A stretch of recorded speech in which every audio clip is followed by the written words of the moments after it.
Bonjour à toutes, bonjour à tous et bienvenue sur TV Vendée en ce mardi 25 novembre dans votre matinale. J'espère que vous allez bien ce matin, bon courage à vous.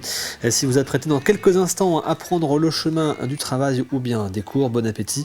Et si vous prenez votre petit déjeuner, nous avons reçu sur ce plateau il y a quelques instants dans l'invité de la matinale Claire Decker, chargée d'accompagnement et de sensibilisation au pôle d'économie sociale et solidaire de la Vendée. Ils organisent leur 8e forum jeudi prochain, ce sera à Saint-Jean-d'Hermine au Vendée-au-Pôle Sud. Nous avons donc parlé de cette 8e édition de ce forum de l'économie sociale et solidaire, mais aussi de ce qu'est l'économie sociale et solidaire, justement, interview que vous retrouvez désormais sur tvvendée.fr. Ce mardi, c'est également la journée internationale de lutte contre les violences faites aux femmes. Nous en parlerons dans quelques instants dans le journal. Mais avant cela, nous faisons maintenant un point sur votre météo de ce mardi avec le soleil qui est au rendez-vous ce matin sur l'ensemble de la Vendée. À compter 4 degrés dans les terres, 9 degrés sur le littoral vendéen. Dans l'après-midi, quelques nuages feront leur apparition en venant des côtes, mais rien de méchant. Les températures seront de 9 degrés dans les terres et 10 sur le littoral. Je vous propose justement de prendre la direction du littoral avec cette très belle image en direct depuis Talmont-Saint-Hilaire et Port-Bourgeonnais où le soleil se lève petit à petit. On aperçoit d'ailleurs déjà quelques petits nuages dans le ciel du côté de Talmont-Saint-Hilaire. On regarde maintenant les horaires des marées pour aujourd'hui. On commence du côté de la Tranche-sur-Mer dans le sud-ouest vendéen, avec une première basse mer à 1h14, la prochaine à 13h47, pleine mer à 6h56 et ensuite à 19h08, coefficient de 59 à 55. Et puis au niveau de Beauvoir-sur-Mer, le passage du Gois et donc basse mer à 1h16 et 13h42, pleine mer à 6h38 et 18h54, le coefficient là aussi sera de 59 à 55. Nous aurons l'occasion d'en reparler. Je vous rappelle que si vous souhaitez traverser le passage du Gois, cela est possible jusqu'à 1h30 avant et après la marée basse. Le soleil, lui, s'est levé ce matin à 8h22. Il se couchera ce soir à 17h22. Et nous fêtons aujourd'hui la Sainte Catherine. Bonne fête donc à toutes. Et il est temps de faire à nouveau un point ensemble sur l'actualité du jour. Voici le journal.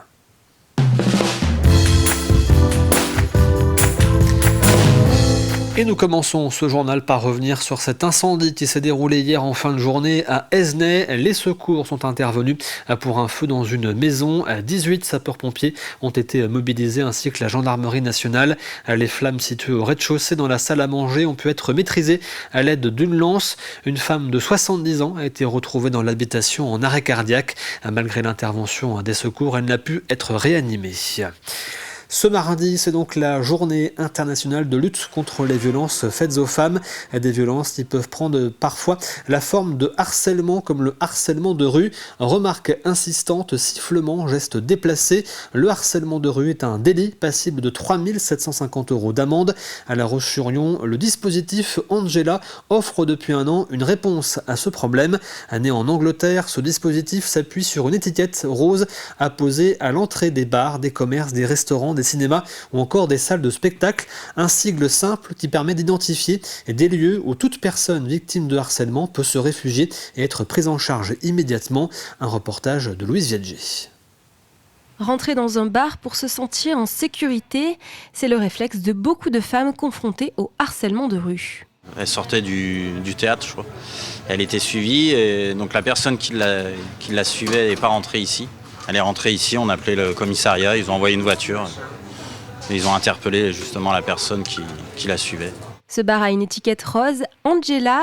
Elle désigne un lieu refuge pour les victimes de harcèlement sexiste ou sexuel dans l'espace public. Il y en a un, une fois, qui m'a demandé « Madame, vous savez où on peut trouver des femmes pour le sexe ?»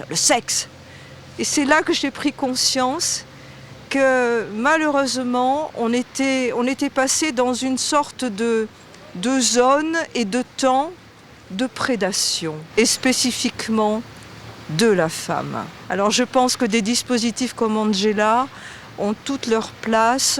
Le dispositif Angela a été lancé il y a tout juste un an.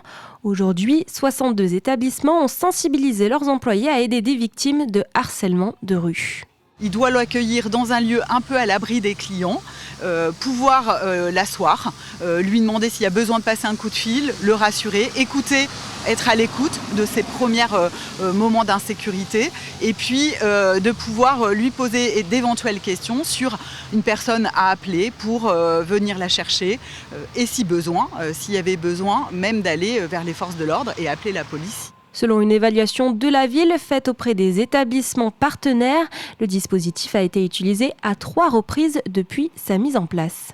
La nécessité aussi, c'est d'avoir des lieux qui couvrent un maximum d'amplitude.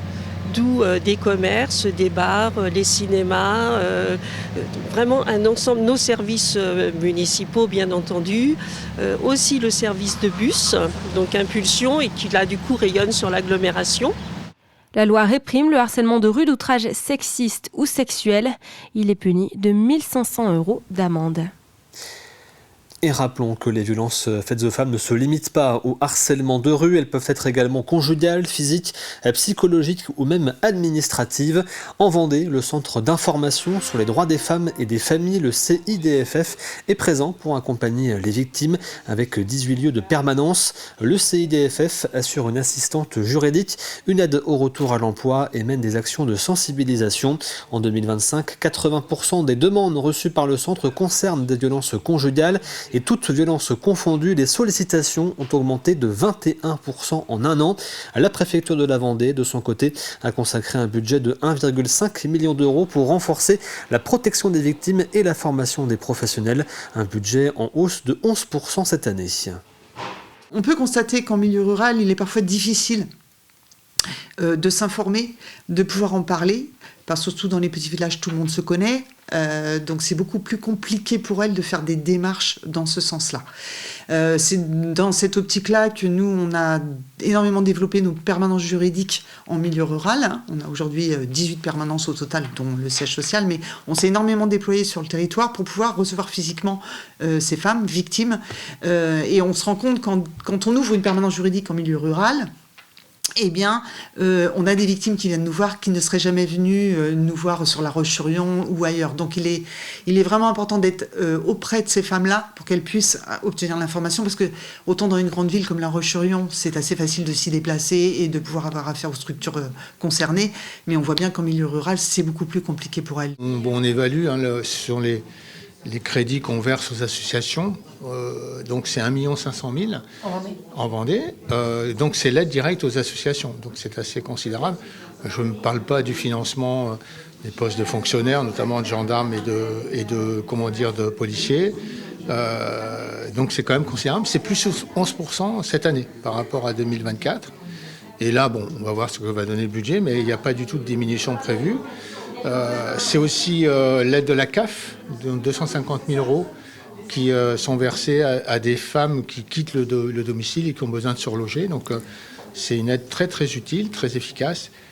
Dans le département, la ville de La Roche-sur-Yon est aujourd'hui la seule collectivité à proposer un cimetière animalier. Il se situe à proximité du cimetière de la Perronnière, rue Georges Mazurel, et a été inauguré au mois d'octobre. Cet espace de près de 6 000 m² sera aménagé progressivement pour atteindre à terme 200 emplacements. Il est ouvert à toutes les espèces d'animaux jusqu'à 40 kg. Les familles peuvent y inhumer leurs compagnons en pleine terre dans un contenant adapté ou choisir d'y déposer une urne après crémation. Vous venez directement au service du cimetière, à la Perronnière, et ils travaillent exactement comme on travaille pour les humains. Donc vous venez, ils vont tout vous expliquer, ils vous donnent un sac biodégradable pour mettre l'animal dedans. Et tout est prévu. Voilà. Il est en cours d'aménagement, on va le végétaliser. Les services sont en train d'acheter les fleurs ou alors peut-être aux serres de la ville. Mais on va le végétaliser pour quand même qu'il soit très, très agréable à venir, comme le cimetière de la Perronnière qui est végétalisé et paysagé.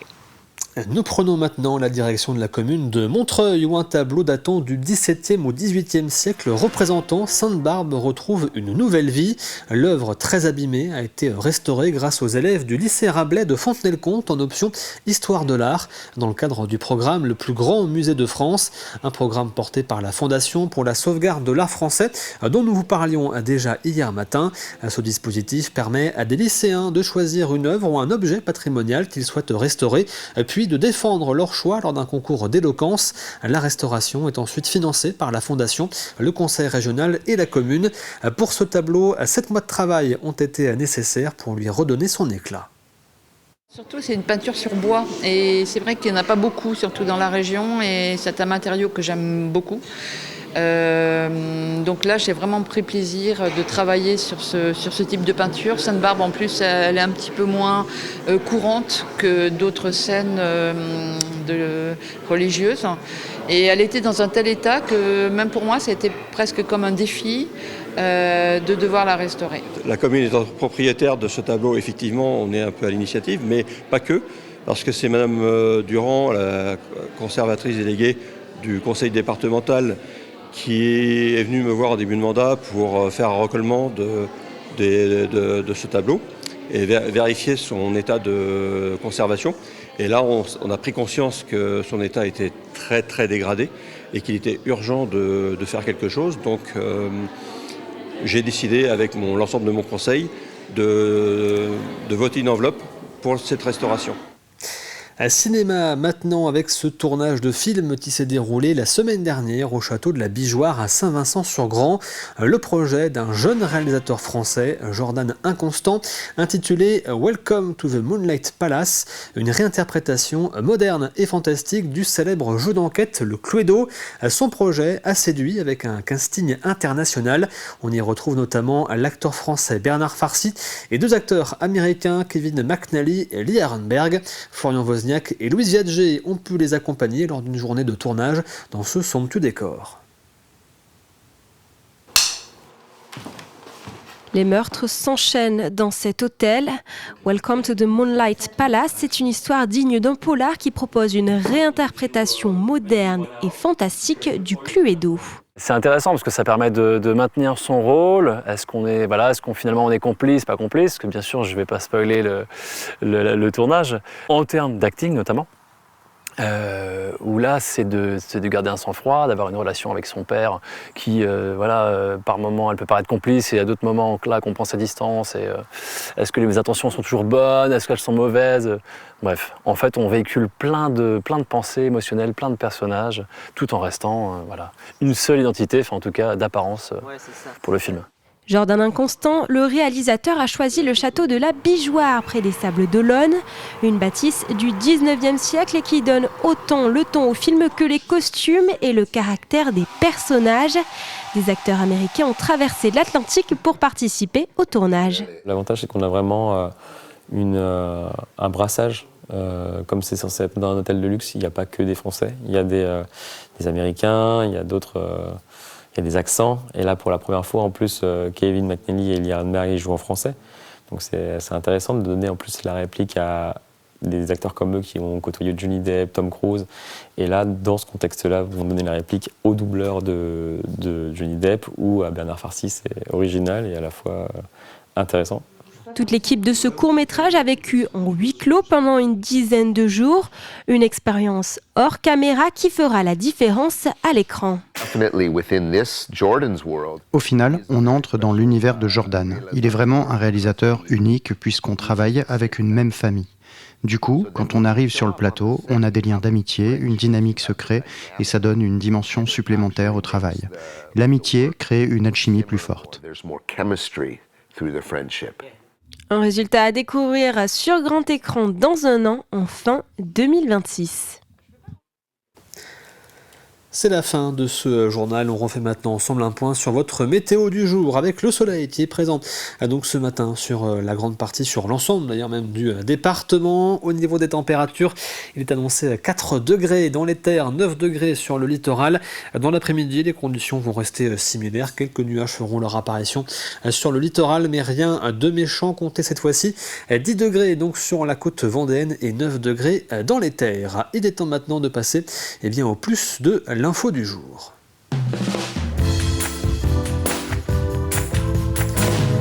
Et le plus de l'info ce matin est consacré à l'association Vendée-Ukraine, association engagée depuis le début du conflit en Ukraine avec l'envoi régulier de dons matériels, des produits d'hygiène, du matériel médical ou encore des vêtements. La semaine dernière, ils ont chargé un nouveau camion qui a donc pris la direction de l'Ukraine.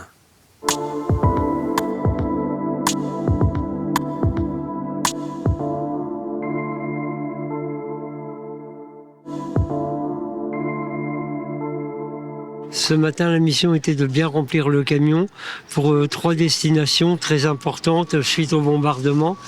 Donc on voulait arriver à mettre l'ensemble des produits médicaux, des lits médicalisés, mais aussi, vous avez vu, des oreillers pour un hôpital. Nous, ce matin, on est simplement les petites mains. On est là pour accompagner quand ils ont besoin pour le chargement. Les hommes sont des bénévoles qui viennent pour le chargement et qui vont chercher aussi les lits ou les matelas dans les différents lieux avec Jean-Claude. Et puis nous, on se partage les tâches entre les vêtements, la vaisselle, les médicaments et les produits d'hygiène aussi, oui. Et la nourriture. Et la nourriture, oui, l'alimentaire. On prend la distance du camion au départ et puis on sait qu'à chaque fois, il faut respecter la largeur des palettes, la longueur des palettes, de façon que ça puisse rentrer le plus facilement possible. Le même stress à chaque fois, donc je prépare effectivement, je me fais un plan sur un document pour mesurer effectivement la hauteur et puis surtout la longueur pour le camion. Donc maintenant on a la chance de travailler directement avec des transporteurs ukrainiens. En gros, en partant aujourd'hui, nous sommes mardi, ils devraient arriver vers la frontière ukrainienne dimanche pour pouvoir rentrer en Ukraine.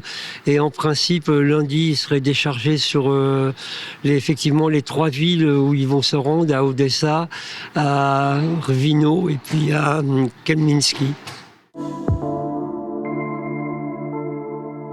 Parce que c'est très important par rapport à l'Ukraine et la guerre qui est là-bas et tous ces gens qui sont quand même malheureux dans cette guerre.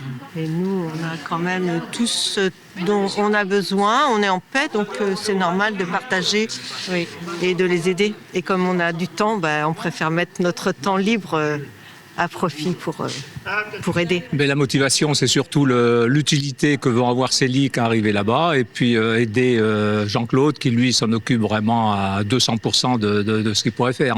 On ne peut pas refuser cette aide. En fait, j'organisais le tournoi Avenir Ulrich Ramé et Constance Picot où je faisais venir des équipes ukrainiennes et suite au conflit, bien entendu, on a eu envie de les aider. On a démarré en pensant que ça allait durer qu'une semaine ou 2. Et puis Vendée-Ukraine, qui lui aussi était depuis longtemps avec les Joyeux Petits Souliers à aider les Ukrainiens. On s'est mis ensemble, en fait, effectivement. Et puis depuis, je m'occupe du dépôt pour la logistique des produits. Et voici donc pour ce plus de l'info consacré à l'association Vendée-Ukraine. Comme tous les mardis, il est temps de parler de santé. Voici Hôpital Mode d'Emploi.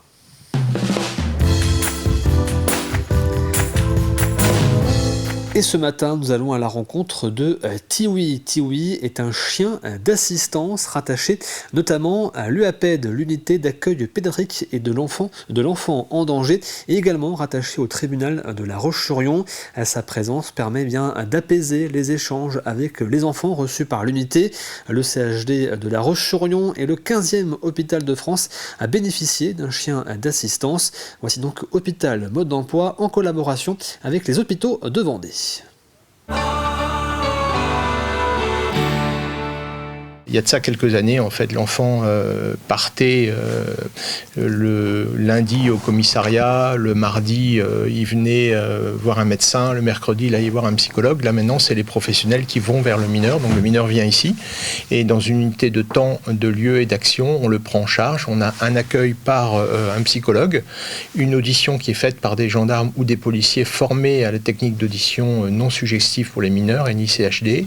Et ensuite, nous, on rencontre le mineur d'un point de vue médico-psychologique pour l'examiner. Parfois, il y a la nécessité d'un examen physique, un examen gynécologique, et pour que le psychologue évalue également le retentissement qu'a pu avoir les violences sur ce mineur.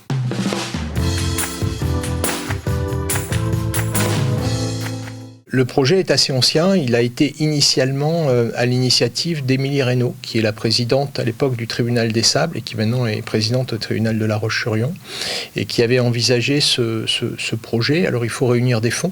L'achat du chien, c'est 17 000 € et on estime que le budget fonctionnement de Tiwi annuellement, c'est 5 000 €. Puis, le deuxième élément, c'est trouver des références principaux qui s'occupent de Tiwi quand elle ne travaille pas et quand elle travaille. Donc on est deux sur la Vendée, on est deux référents principaux. Un référent principal Fabien Bispé, qui travaille au tribunal des Sables, et moi-même, et on fait ce qu'on peut appeler une garde alternée, c'est-à-dire qu'on prend en charge Tiwi pendant 15 jours.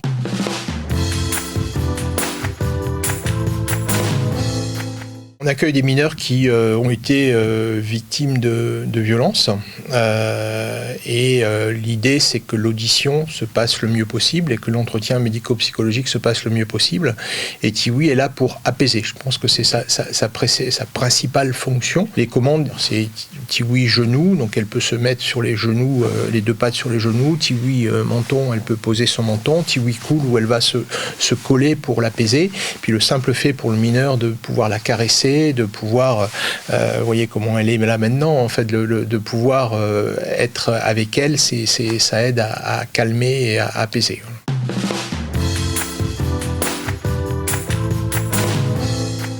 On voit la différence, c'est une différence qui est aussi constatée au niveau du tribunal, alors c'est pas non plus extrêmement vieux, ce qui fait que là on a un peu plus d'une année d'expérience, les choses se sont mises en place progressivement. Dans cette pièce, lorsqu'il y a une audition avec un enquêteur, le chien est seul avec l'enquêteur et l'enfant, et l'enquêteur n'était pas forcément formé à la présence d'un tiers animal qui à un moment donné va peut-être pouvoir quitter le canapé pour aller voir vers l'enquêteur ou va se diriger vers la porte pour sortir.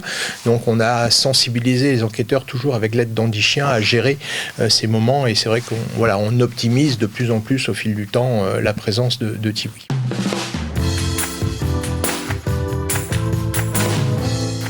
Ça fait 1 an qu'elle est là, donc on n'a pas non plus énormément de recul, mais on s'aperçoit qu'on voit des signes qui montrent qu'elle est fatiguée. Si elle a vraiment fait une audition le matin, on ne va pas la faire travailler l'après-midi, parce qu'elle est épuisée parfois, et elle a besoin de se reposer. À la rencontre donc de Tiwi ce matin dans Hôpital Motte dans le Poids, en collaboration avec les hôpitaux de Vendée. Voici l'extrait du jour.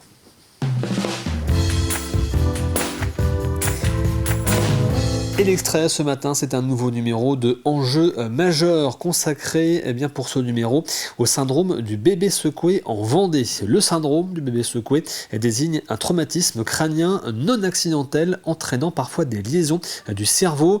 Il survient lorsque l'on secoue violemment un bébé ou un nourrisson. Autour de Caroline Tronche, 4 spécialistes sont présents donc pour aborder cette thématique. Voici l'extrait. Et puis il y a aussi le côté, Cécile, repérer des personnes ressources, on l'a évoqué. Qui sont ces personnes ? C'est celles qu'on appelle en disant « là je peux plus ». Et là ça va pas. Et là ça va pas. Voilà, c'est important d'avoir pu identifier en amont en fait ces personnes ressources. Alors la famille, les parents, le frère, la sœur, la maman, la jeune femme dans le film, elle rappelle sa maman. Voilà, un voisin, une voisine, peu importe. Quelqu'un en qui on a confiance et à qui on peut passer ce coup de fil qui va permettre de débloquer la situation. Les parents peuvent aussi repérer des services ressources. Il y a les personnes ressources, mais il y a aussi des services ressources. Et dans les services ressources, il y a les services hospitaliers, il y a le médecin, le pédiatre, la sage-femme, et il y a le service de PMI qui est là pour accompagner les parents, les soutenir, les orienter. Donc nous, on a des infirmières puéricultrices qui interviennent en post-natal. Elles peuvent proposer des consultations de puériculture, soit dans leur bureau, donc au sein des MDSF, Maison départementale des solidarités et de la famille, soit aussi en visite à domicile. Et vous retrouvez ce nouveau numéro d'Enjeux majeurs ce soir à 18h45, 20h45 et 22h45 et bien sûr également sur tvvendée.fr. Voici maintenant Café Cuisine.